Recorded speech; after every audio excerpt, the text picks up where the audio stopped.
पहला व्यक्ति ऋषभ सचदेवा, जो प्रिंटेड शर्ट है पहना हुआ, ये भारतीय जनता पार्टी के युवा मोर्चा के जो अध्यक्ष रह चुके हैं मोहित कंबोज, जिन्होंने अपना नाम बदला, अब मोहित भारती हो गए, उनके ये साले साहब हैं। इसकी भी कुछ हम पूरी तस्वीरें आपके सामने रखते हैं। मोहित कंबोज जी हैं, उनके ससुर साहब हैं, उनके चाचा जी हैं और स्वयं ऋषभ सचदेवा दिख रहे हैं। अब इनकी पूरी प्रोफाइल दिखा दीजिए, किसके किसके साथ है। ये राष्ट्रपति से पुरस्कार भी ले चुके हैं। देश के महामहिम राष्ट्रपति महोदय से इन्होंने पुरस्कार लिया है। भारतीय, देखिए ये राष्ट्रपति जी से पुरस्कृत हो रहे हैं, सम्मानित हो रहे हैं। भारतीय जनता पार्टी का स्टाफ लेके प्रचार कर रहे हैं। साले बहनोई का फोटो साथ में है। नीचे लिखते हैं कि कोई ब्रदर इन लॉ जिंदगी में आ जाए तो ब्रदर हो जाता है। और ये सारी तस्वीरें ये दिखाती हैं कि ऋषभ सचदेवा, जिसे डिटेन किया गया और 2 घंटे के बाद उन्हें छोड़ा गया। जब वो छूटकर निकले, उनके साथ उनके पिताजी भी थे, उनके अंकल जी भी थे। छोड़ गया तीनों लोगों को साथ में। जो 2 लोग हैं, प्रतीक गाबा, आमिर फर्नीचर वाला, जब सुनवाई चल रही थी मैजिस्ट्रेट कोर्ट में, इनका नाम रिफ्लेक्ट हुआ है आर्ग्यूमेंट में। इन 2 लोगों के बुलावे पे ही आर्यन खान वहां पे गए थे। हमारा सीधा सवाल एनसीबी से है कि 1300 लोगों के जहाज पर आपने रेड की।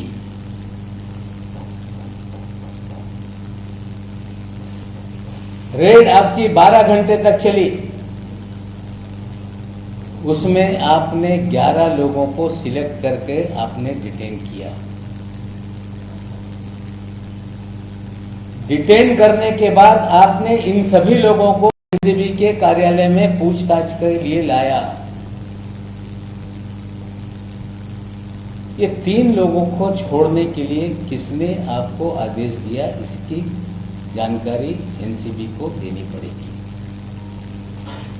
हमारी जानकारी है कि भारतीय जनता पार्टी के दिल्ली से लेकर महाराष्ट्र तक नेताओं ने फोन करके ऋषभ सचदेवा को छोड़ा जाए, ये आदेश दिया।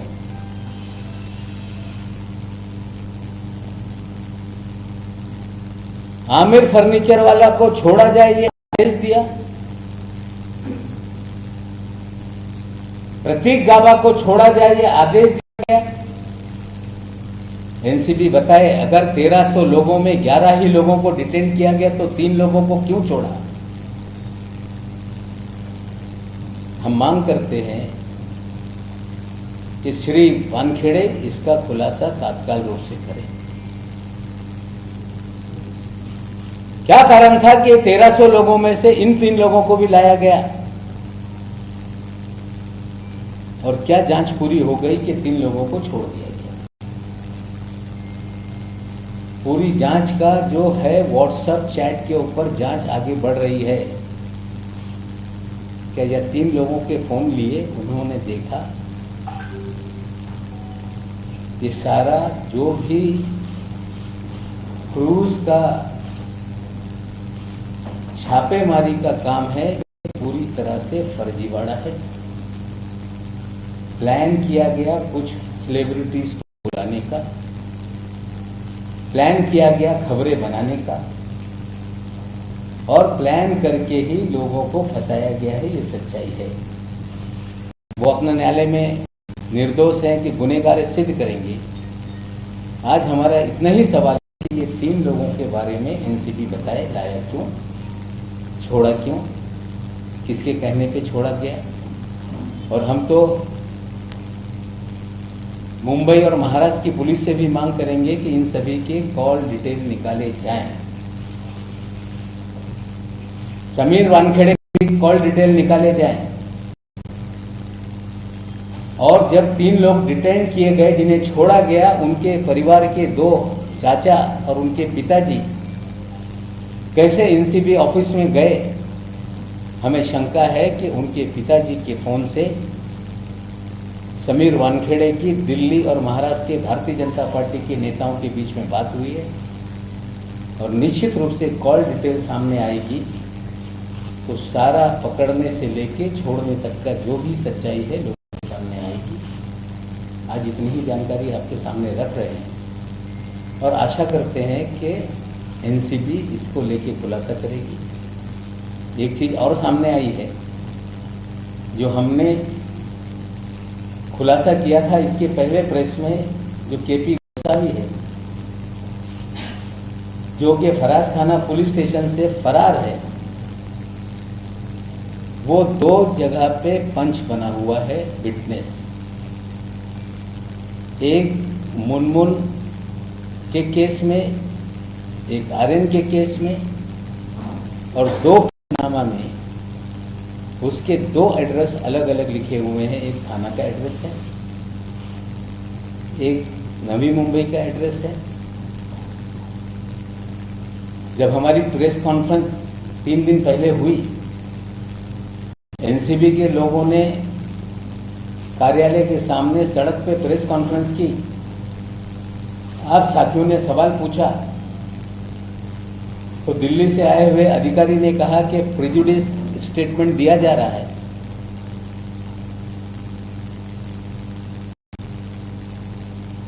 कहा जा रहा है कि नवाब मलिक प्रेजुडिस है। मैं आज फिर दोहराता हूं कि हमने हमारे घर के दामाद की गिरफ्तारी पे कभी भी कोई सफाई नहीं दी थी। लगातार बीजेपी के नेता बोल रहे हैं कि नवाब मलिक के दामाद को पकड़ा गया, इसलिए नवाब मलिक सवाल उठा रहे हैं। मैं आज फिर खुलासा करता हूं कि टाइम्स ऑफ इंडिया के आप नवंबर 2020 के अखबार खोलें।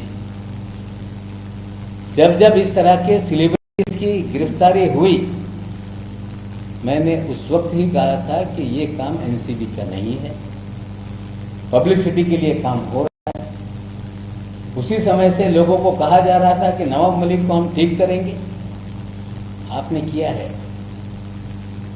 निर्दोष है वो, निर्दोष जो भी है उसका दामाद सिद्ध करेगा। लेकिन जो आज हम सवाल उठा रहे हैं, जो पिछली प्रेस कॉन्फ्रेंस में सवाल उठाया, उसका जवाब से लोग भाग रहे हैं। आज फिर हमने सवाल उठाया है, उम्मीद करते हैं कि एनसीबी उसका जवाब देगी। भारतीय जनता पार्टी के विपक्ष के नेता जो हैं डरेकर बोल रहे हैं कि अगर उनके पास कोई जानकारी है तो एनसीबी को ले जाके दें। जो फर्जीवाड़ा कर रहा है क्या उसको जानकारी दी जाएगी? हमें लगता है कि महाराष्ट्र के विपक्ष के नेता श्री प्रवीण दरेकर जी, आदरपूर्वक कहना चाहता हूं कि जिस एजेंसी के खिलाफ हम सवाल खड़ा कर रहे हैं, सारी जानकारी उनको ही दो। इस तरह की बात करना ये गलत है। आप भारतीय जनता पार्टी के नेता हैं, मैं मांग करता हूं कि इतना बड़ा मामला है, कोई कमीशन आप बिठा दीजिए। ये सारी जानकारी मैं दे रहा हूं गलत है, उसकी जांच हो जाए, एनसीबी की जांच हो जाए, सारी जानकारी जो है हम उनके सामने रखेंगे। लेकिन ये कहना कि एनसीबी के सामने सारी जानकारी दी जाए, हमें लगता है जिनकी गलतियां, गलत कामों को उजागर किया जा रहा है उनको ही जानकारी दी जाए। इस तरह की बात हमें लगता है ये कोई समझदार व्यक्ति की बात नहीं। फिर कहता हूं कि एनसीबी बताए कि 3 लोगों को क्यों डिटेन किया, क्यों छोड़ा, उनके घर के लोग अंदर कैसे आए, किस नेता का फोन आया था, किसके बोलने पे छोड़ा, ये सारे सवालों का जवाब एनसीबी को देना पड़ेगा। अगर आपके कोई सवाल हैं तो आप पूछ लीजिए, उसके बाद मराठी में मैं बात करूँगा।